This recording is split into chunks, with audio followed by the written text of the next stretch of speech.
Hi guys, this is Sam and welcome to Logic. In today's pronunciation video we're going to talk about the diabolical A sound as requested by a few subscribers. Over here you can find a video on the difference in pronunciation of the vowel sounds in bed, bud, bad, but today we'll only focus on A and how it's pronounced in different accents. We'll cover Standard British English, General American English, General Northern English, and the English of the Queen and the Royal Family. So please don't forget to like this video and subscribe to my channel, and let's get started. As we can see on the vowel grid, A is a short, open, front, unrounded sound, meaning that your mouth is very open, the tip of your tongue is behind your bottom teeth, and the blade just behind it, here, goes up against the bottom teeth. So if these are your bottom teeth and this is your tongue, you want this. And your lips are flat. In the IPA chart, A belongs to short sounds, but that's only based on a technicality. Long sounds like E, O, R can appear at the end of a word, but not before L. A, however, can't appear at the end of a word, so we can't end a word on a sound, and it can appear before L if we say bang. Bang. So only because of that it's considered short, but technically and in reality it is 1 millisecond longer than a normal short sound. The A sound is possibly the most mispronounced sound in the whole of the English language, and it's very tricky to produce because, in my opinion, it's the only sound where following technical directions is not enough. You need to consciously focus on making it happen. What does that mean? If you look at the vowel grid and adjust your tongue, lips and teeth accordingly, usually a normal sound will simply come out. If we look at O requires round lips, the back of the tongue goes up and the jaw doesn't really move, it's just natural openness. And if you follow those instructions, you will get the sound O. You can't really get it wrong. Before we continue, this is my own personal approach and method to the A sound. Some books and teachers may disagree with what I'm about to say, so you are very welcome not to use my methods if you don't find them effective. I use them because I've noticed it's what works for me and what produces the best and most results with my students. Pronunciation requires your brain and your mouth to work together, and for this specific sound we really need to trick our brains into producing it correctly.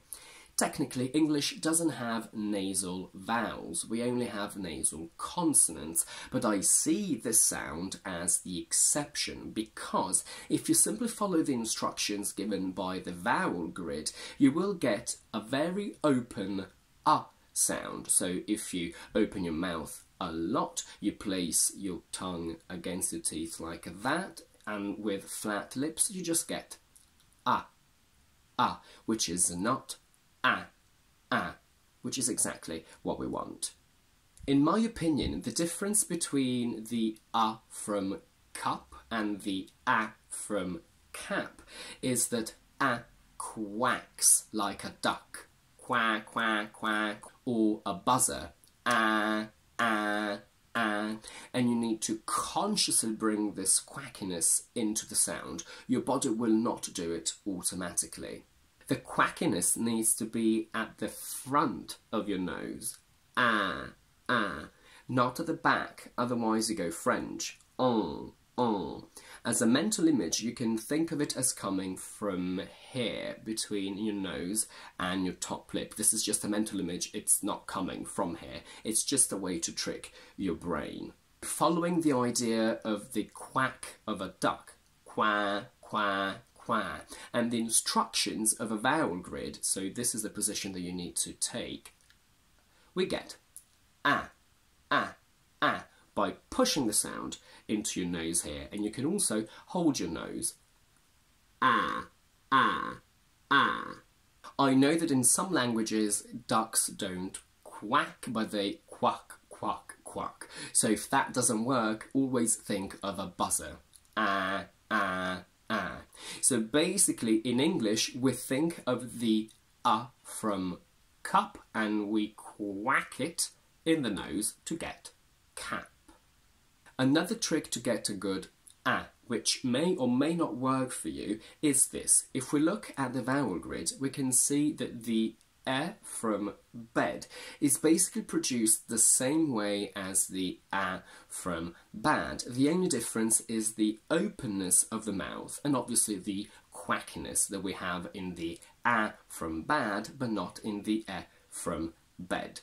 That means you can start from the from bed, and as you keep the sound going, you can lower the jaw and then consciously bring the quackiness into the nose, like that.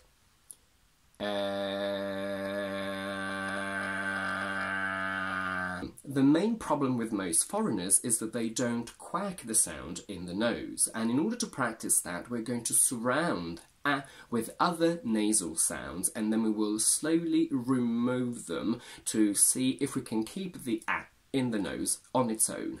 The best word to practice with is man, because m and n are already both nasal.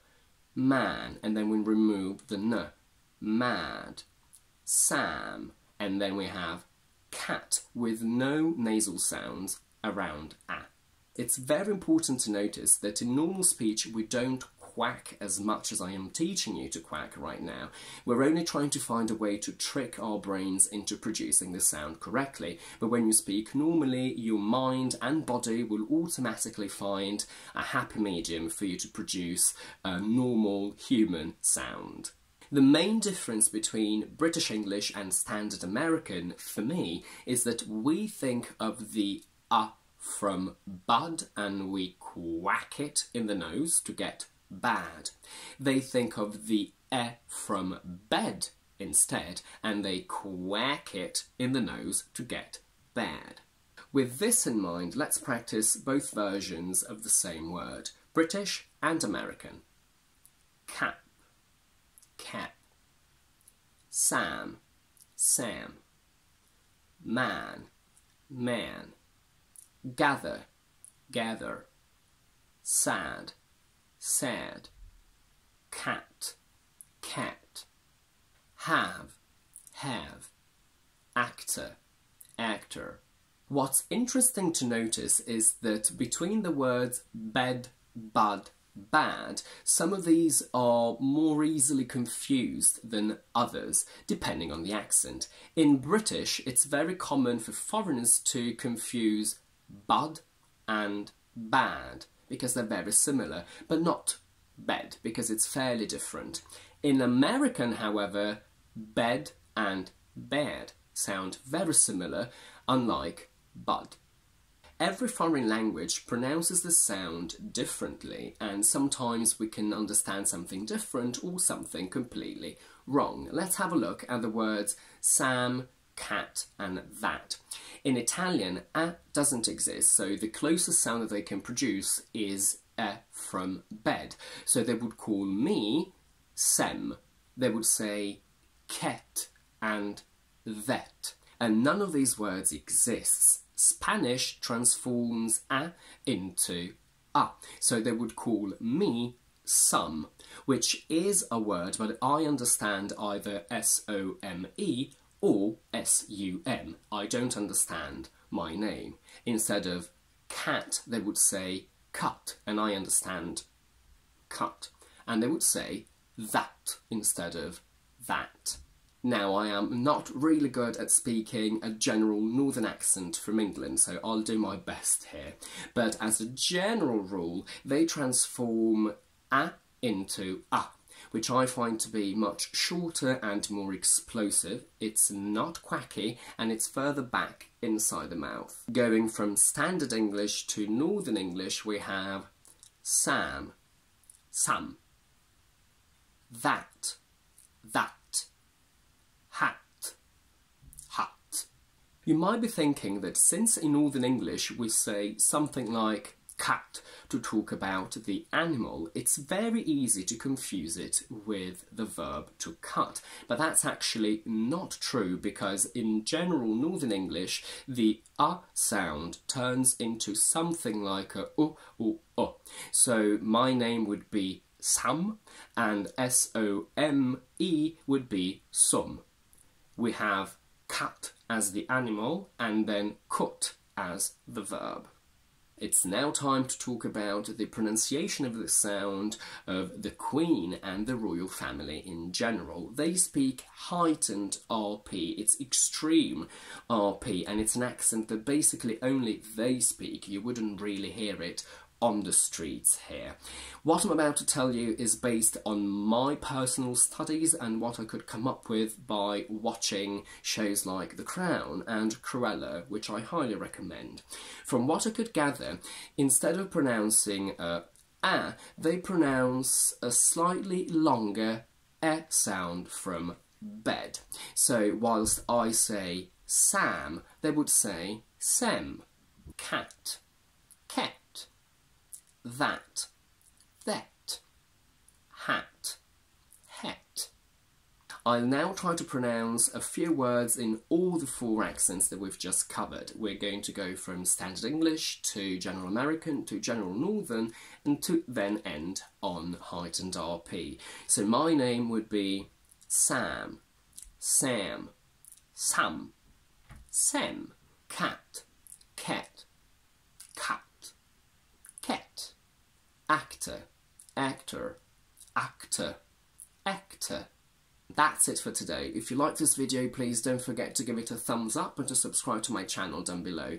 And do let me know in the comments if you'd ever heard of these different variations before, and obviously there are more out there, so let me know how you pronounce your in your country based on the accent that you have, whether it be native or not native. In the meantime, I will see you on Thursday with my quick vocabulary video, and next Tuesday with another explanation one.